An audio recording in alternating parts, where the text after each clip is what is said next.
Hello YouTube, this is Morgan Airspeed Prime here, a site super moderator for Avatar The Last Airbender Online.com and main host of the Avatar Online podcast. And I'm here today with my next Korra Book 2 Spirits episode review.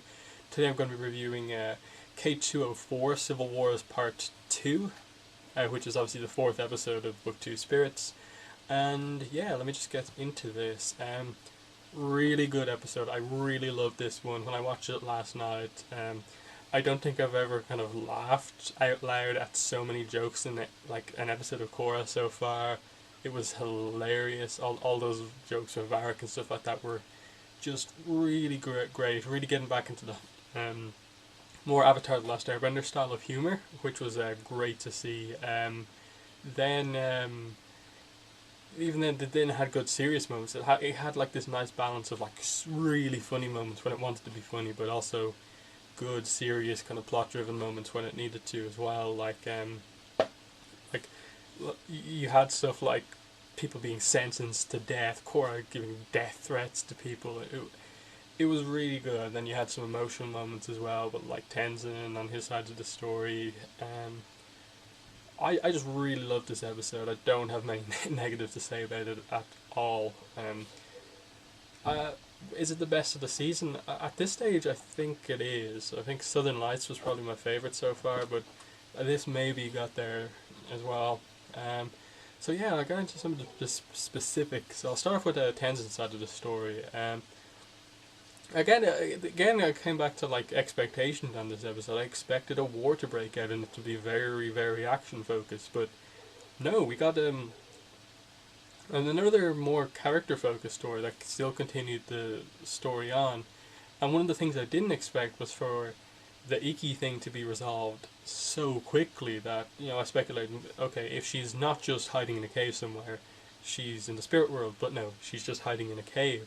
But the thing that I didn't expect was for her to be there with a lot of animals, that being some baby sky bison and some of those new lemurs. That was a really nice surprise to see that she effectively had a baby sky bison tea party. That was just brilliant. Really fit her as a character in that she's kind of very hyper. She does all this kind of cute stuff. The names that they had, like Twilight Princess, I think was one of them. I think they were really going for the My Little Pony style of naming kind of convention for them. It was just really nice, and there was even some nice emotional moments as well. Like Tenzin arrives and sees that, okay, she's safe. She's just having this kind of nice moment with the sky bison, but then she kind of does this other thing where she reveals that let's all be happy that Milo and Janora aren't here, and that's when he kind of frowns because sees that she's kind of really hurt by what they said to her. And then he has a nice kind of father-daughter moment with her where he actually sits down and plays the game with her, something he's probably never really done that much before. Like as Kaya said last episode, he hasn't really been there for her because he's been very busy. So that was nice. And then one of my favourite episodes, scenes on this side of the story was definitely when Tenzin kind of got a little bit serious with her and kind of just said, he,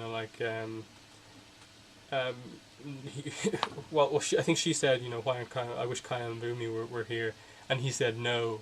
But then Iki explained that, all the good qualities that they have, and then Tenzin kind of saw something there.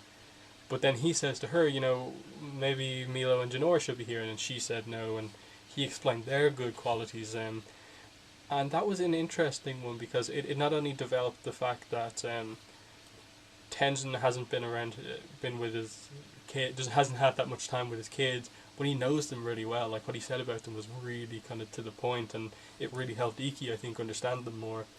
But it also helped the two sibling relationships that weren't doing that well, the kind of air kids and then the cloud kids as well. So it did a lot of interesting things, that scene. And then they return home, and you get the kind of apology scenes with the kids. It's very to the point. They just Pema just prompts them and they apologize, and then Iki's over it like that. She's just like, do you want to go play airball, and they're off playing airball, and it's that simple for the kids.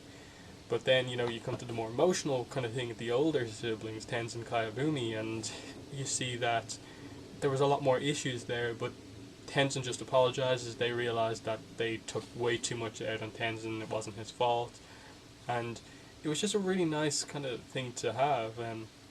This combined with that Kayabumi scene in front of the statue of Aang was really emotional. I think they got that.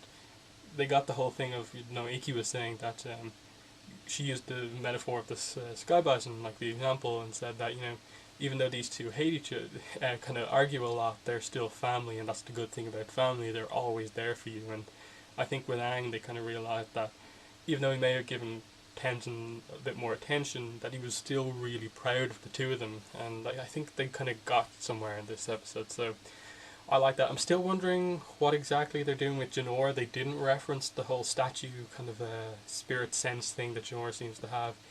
They kind of, the story kind of seems like there. It hasn't gone anywhere yet, so I assume maybe they're going to move on to like the next Air Temple next episode or something like that. Whether or not the kind of whole argument stuff is over, I'm not sure. I think we'll get some more kind of thinking about the past, maybe some of the more good moments, the next time we see the Tenzin and the siblings go out and talk. But I think they need to kind of now move back into Jinora in the spotlight in that side of the story, definitely.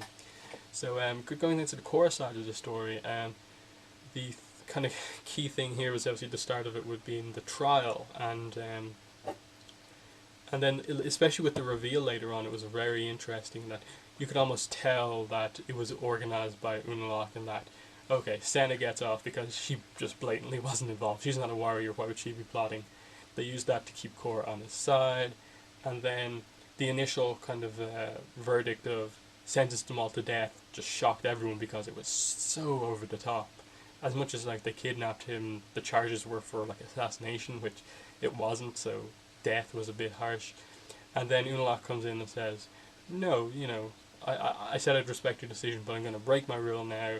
Please change your decision. And they're allowed to live, but sentenced to prison forever, basically.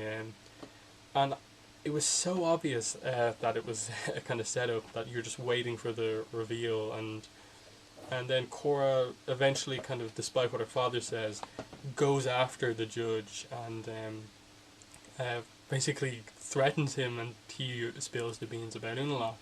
And I really like this because Korra realised she had to do something here. She couldn't just let this all happen. I think when her mother said to her, she feels helpless, Korra felt that way too and had to do something. And this time it was for the good, in that she threatened this guy with basically being eaten by Naga, which was a really nice moment. And he just revealed the whole thing of that the trial was a setup to try and keep Korra on his side while still getting Tonraq out of the way. And then that he also got Tonraq banished. He hired the barbarians and stuff like that. I called some of that, but it was really nice to get the story from the judge. It was an interesting way of doing that this judge has been like a part of Unalaq's plans for a while. It was pretty nice. And then basically you have the confrontation scene where Unalaq's basically revealed to be evil against them and stuff like that. Now, Korra said he seems to be doing it just for power, but I'm not quite sure that. We still don't have all of his motives, but that he was clearly jealous of Tonraq. And I loved Korra's line when she said, it must have killed you to find out that Tonraq was the father of the Avatar, your brother was the father of the Avatar. That was just so cutting from Korra, and definitely that's something that he's been feeling. He's the spiritual one, yet his brother, the guy who's not a spiritual at all, his daughter's the Avatar. That's just the biggest blow for him. It was just a really nice line from Korra, kind of fighting back. Brief fight scene. I liked the way they didn't overpower Unalaq, and that he clearly got the better of them. It was just fairly even. They got away, and this is kind of when you see kind of Team Avatar come back together, plus Varric and Zhu Li. I like this. I like the return of Asami, the Team Avatar coming back together. I wasn't quite expecting it, which was good. And yeah, as I said, Varric was brilliant throughout this episode. The platypus bear is kind of one of those like weird, funny animals that they tend to play up for jokes. Using it as like his disguise was fantastic. And then on that layer of a joke, Julie's in there with him, and he's ordering around, and she has stuff there. The little poop jokes, like money always coming out. It was hilarious with Varric, and I kind of like the way that he initially came across as a villain last week because he wasn't really in it that much, but instantly at the start of this episode it's revealed that he kind of saw through Unalak's plan and is on their side, but I still think there's something there with him, which was interesting, and you know, then like really had some great action moments. You know, Korra and Mako on the plane helping it take off without a runway, and then that epic moment of Korra Avatar State on the plane. That was just such a set piece moment. It was brilliant. It was kind of Korra's kind of Koizilla moment, but not quite as epic. Obviously, combining with the spirit gives you the win there. But this was really good, seeing the power of Korra. And you know, obviously she didn't hurt anyone on the ship. She just made sure that she made a clear path. It was nice.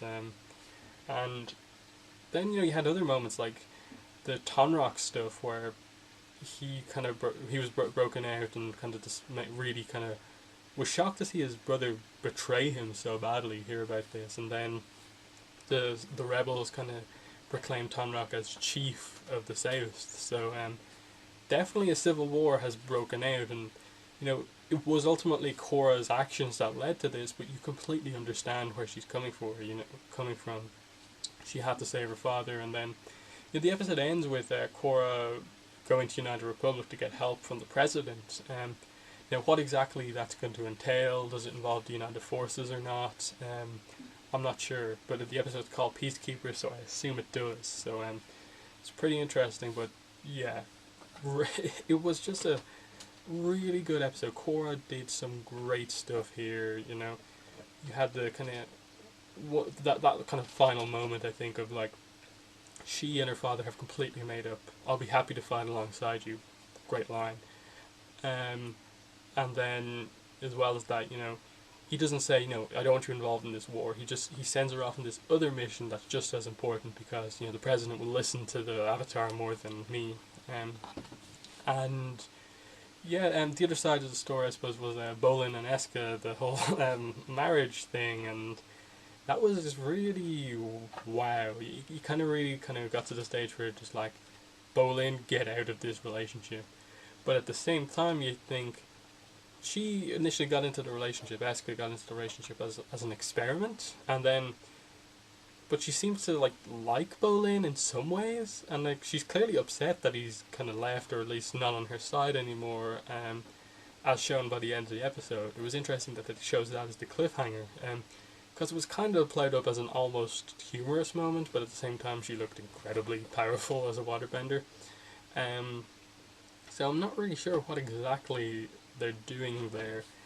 I think now is probably the stage where you inject some seriousness into that relationship and actually kind of maybe show Eska to have some emotion, that she actually feels something for Bolin.